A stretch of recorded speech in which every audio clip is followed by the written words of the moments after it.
Cleveland Cavaliers Summer League take place tomorrow. So without further ado, it's time to bring in the homie Spencer Davies, who covers the Cavaliers for Cleveland Cavaliers on SI, man, basketball writer for RG Media and Babcock Hoops. Man, this is my dog. He's always in the know. He's always he's funny as hell and very got some very solid quality Cavs takes. So he's going to join us right now to help us preview the Cleveland Cavaliers Summer League. What's up, my guy? What's going on, Earl Cecil? Really good to meet you, man. And I appreciate the intro there, Earl. That was very nice of you. So thanks. This is your debut on the show, right? Yes, sir. So, of course, man, people don't know, man, he's also an Ultimate Cleveland Sports Show contributor. You know, my man gets down. I was watching you and Danny Cunningham on a Locked On Cavs earlier this week, and I thought that was phenomenal. Summer League play gets started tomorrow. You know, Omar Cook got the nod to be the head coach this year. Talk a little bit about Omar Cook and what the fans can expect to see from him, because he's a guy that's behind the scenes that doesn't really get too much of the shine. So I love it that Omar got his first shot at this head coaching experience. You know, he's somebody who's done this a long time, not the coaching part, but a player. 21-year pro, coming from Christ the King in New York. Just an awesome story, just climbing up those coaching ranks. Last year an assistant under Kenny Atkinson, and now he's getting the opportunity to kind of demonstrate what his knowledge is, but with his voice instead of with his play. And that was, I think, what stood out when we talked to him a couple of days ago, was that's an adjustment for a player to go from on the court to on the sidelines and have to have your message convey. You have to learn how to use your voice. You got to learn how to show them what you want them to do in a different way. So it'll be cool to see him kind of step into that role. And, you know, this is something that he wants to do for the rest of his life and the next phase of his career. So more love to him. And I'm excited to see what he does in Vegas. Spence, well, can I call you Spence? Is that you all can. Right? Okay, good. I know we just met. I want to make sure that's good. Tyrese Proctor, 49th overall pick. I love the Summer League because I get to see all the rookies in action. And this is basically like, I guess, similar to college. You have some guys that have been in the league already for a year or two. I know Craig Porter Jr. is going to be on the roster. He's a little older, so you have some guys that have been around. But what should we expect from Proctor in this Summer League? Well, I think that the first thing you're going to see him do is take a lot of shots. Have the green light right away to be able to throw those things up. And I think the defensive end, too, is another way you can kind of pay attention to him.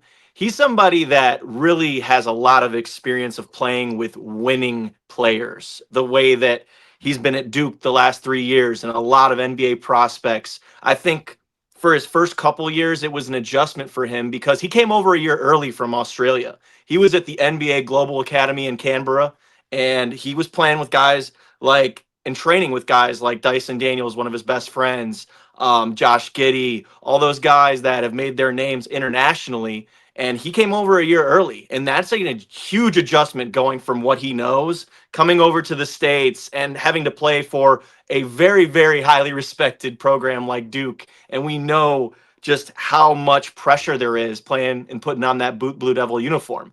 So him this past year, his entire starting five got drafted to the league. So that's not anything to scoff at, to be able to play with that type of talent the entire time you're there in Cameron Indoor. That's really impressive.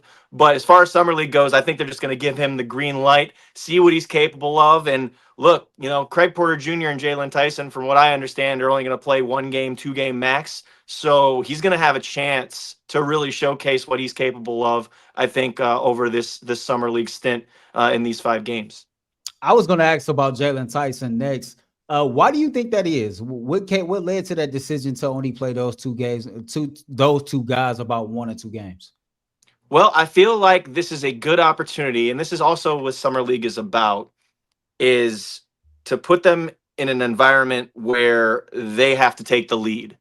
And I think for them, that's good experience. It's not even about what happens on the court. It's about leading a team, right? Mm-hmm. And then you're trying to help show the team what you're able to do so that when you do get that call up, when you do get that rotational spot with the real group, then you're ready for it. And Craig Porter Jr., he came out yesterday and talked about how he wants to be the Donovan Mitchell and Darius Garland of this group as far as finding his voice and leading on and off the court, whether it's at practice, whether it's at team dinners, all that stuff.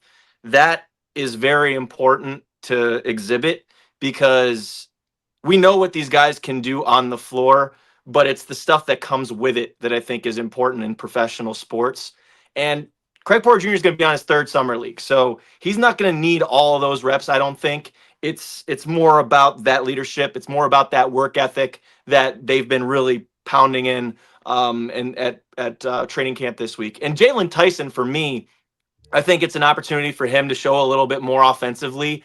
I think for the most part, last year, a little bit of a mixed bag. Kenny talked about multiple times he was playing with a lot of guys that he wouldn't be playing with in the rotation. So a lot of his numbers kind of got skewed. Maybe a little bit of the rhythm got skewed. But he was when he was in there with like Donovan and Darius and Evan, like he looked like an NBA player at times. So I think that him getting this opportunity at Summer League, maybe take more shots, maybe show more than just the hustle. And we saw some of that last year in Las Vegas. I remember covering the game with him and the Cavs against the Lakers and the whole Bronny hype and Dalton Connect. And Jalen looked like one of the best players on the floor in that game. And I think this year it's about him taking more shots. It's about him playmaking and doing more than the hustle stuff. And then opening the eyes of the coaching staff and of the organization and say, hey, you know what? I am ready for this rotational spot. And I think with the departure of an Isaac Okoro and with the departure of a Ty Jerome, that I think Jalen Tyson's going to be able to crack this thing. And same with Craig Porter Jr. I know Lonzo came over, but it's going to be a by committee approach, I think, to try and fill that void that Ty Jerome left.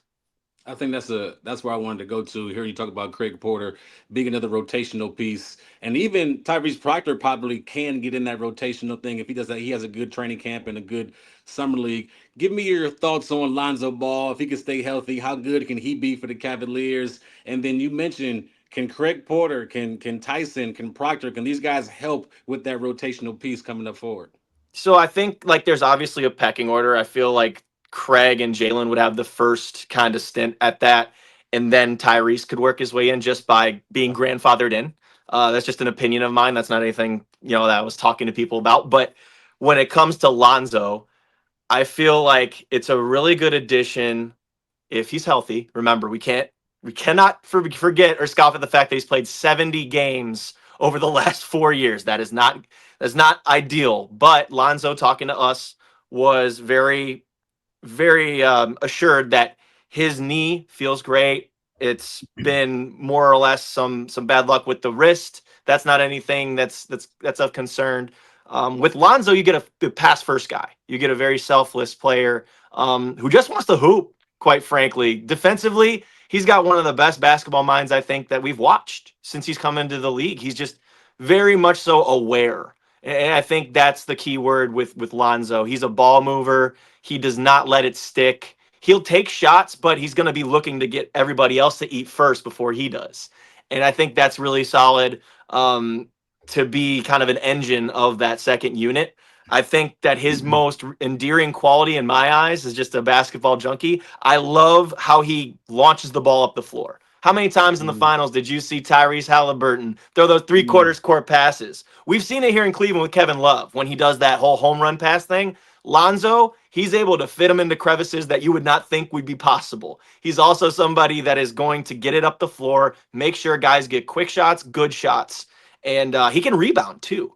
His athleticism is not quite where it's been in the past, obviously with the injury history, but his mind certainly is, and he can think the game really well. And I feel like that's a solid trade-off for the Cavs because I don't think you can really play that off the floor in a playoff series because you know what he's going to bring to the table individually, defensively, what he's going to bring with his IQ, and he's not going to stop the ball. So, again, very contingent on staying healthy, and I think the Cavs performance staff, the way they did their job last year was second to none. They got to the playoffs pretty much full, clean bill of health, had some really terrible luck at the wrong time.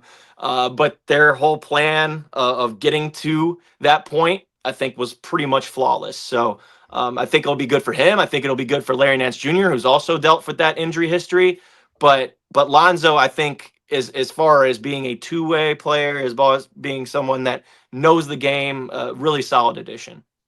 I know for me, the move for Lonzo Ball really got me excited as well. When I think about Lonzo and I think about the injuries, I don't know about you all, but we all are from this area, and Cleveland Clinic is known as one of the best hospitals in the entire world, not just the country.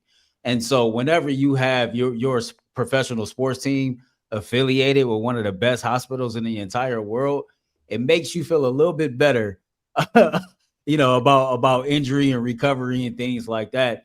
But to me, everything has been talked about Evan Mobley. Evan Mobley taking this next step, and I think Lonzo Ball getting the opportunity. I think possibly he'll earn an opportunity to start the season if he's healthy. That's just my gut. Darius won't be there, and I think he will go. I think his style of play will go a long way in unlocking that next level of Evan Mobley. You mentioned him being a pass first guy, a guy that likes to set up, his teammates. We've talked a lot about trying to get Evan Mobley's usage rate up. Donovan has said publicly, I need about 20 shots a game. And so I think when you have Lonzo out there running point, I think it kind of helps get that situation going in the right direction.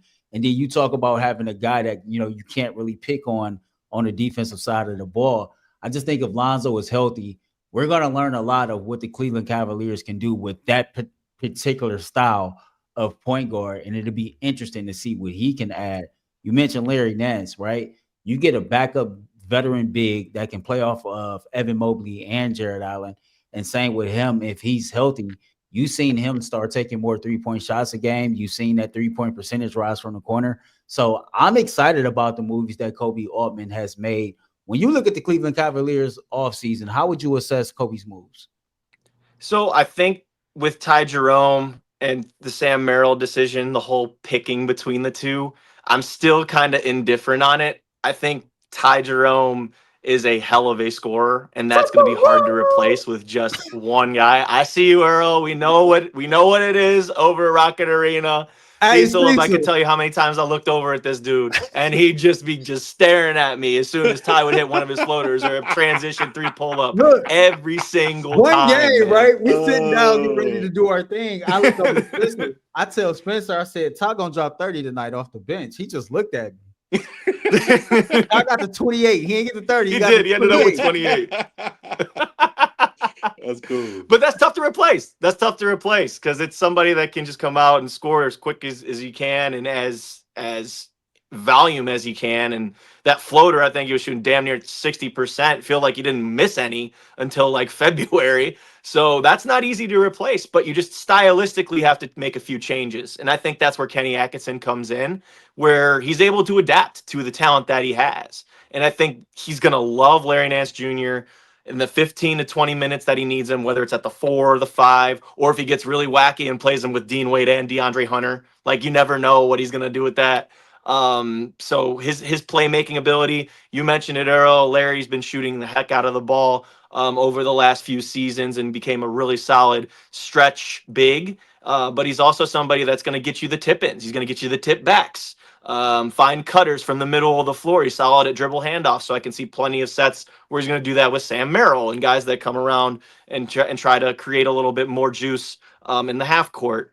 But overall, I think, and I have to mention too, Isaac Okoro, you are absolutely going to miss that defensive mentality. You're going to miss that bulldog that's going to get through screens, and you're going to be able to put him on the opponent's best player. Like, you're going to miss that part. But unfortunately for Ice, the offense just never came through when it mattered in April and May, and they just had to take a new direction and move on. And, it's unfortunate that had to happen, but I think the trade-off when you get Lonzo Ball, when you get Larry Nance Jr., I think that it's a solid couple of moves. I just think you kind of have an indifferent grade for me right now as far as how it works out, just because they haven't been a part of this. But I think they're ultimate professionals, and they should fit in the group pretty well, and get a couple more vets in here too. I tell you what, this is my last question. There's not too many times where Cleveland gets to have the stars that we have in this city right now. Now, I'm not talking players, I'm talking fathers. LeVar Ball and Deion Sanders. When it comes to the daddies, when things go awry, who is going to speak up first, Spencer? Will it be LeVar or will it be Dion? What's your guess? I'm gonna guess it'll be LeVar. I'm just gonna say, and hey, just disclaimer: those two dads should be so extremely proud of what they've done for their kids. For them to be professionals at all is amazing, and they spoke it into existence and they coached them into existence. So that I think LeVar is a little bit more out in the open, I think, than Dion is. Dion does his a little more subtly, I think, and he's at press conferences or whatnot. LeVar will just call into a studio, probably like just hot, regardless, even if he wasn't like on, an interview segment or something like that. He'll just call in. He'll call into one of the radio stations and be like, "Why isn't my boy playing?" or something like that. So, I would have to lean towards LeVar, but I mean, I hope it's my that's station just he remarkable calling to me. The fact that he's got, three sons that I mean, they've all made the NBA. Two of them obviously solid NBA players. And then a third son who's going into a rap career now. So he had to do something right to get there. It's crazy for real. All right, man. So I guess final question for me, as you look at this roster, right? Look at the summer league roster. And I always try to find guys that I don't know too much about that might stick out, that I might heard name buzzing. And this kid, Jackson Robinson, I asked Mikey McNuggets about him earlier today. Oh, he loves a very talented kid, can't stay healthy. What is it about Jackson Robinson that has the fans that know basketball more in depth than I do really excited?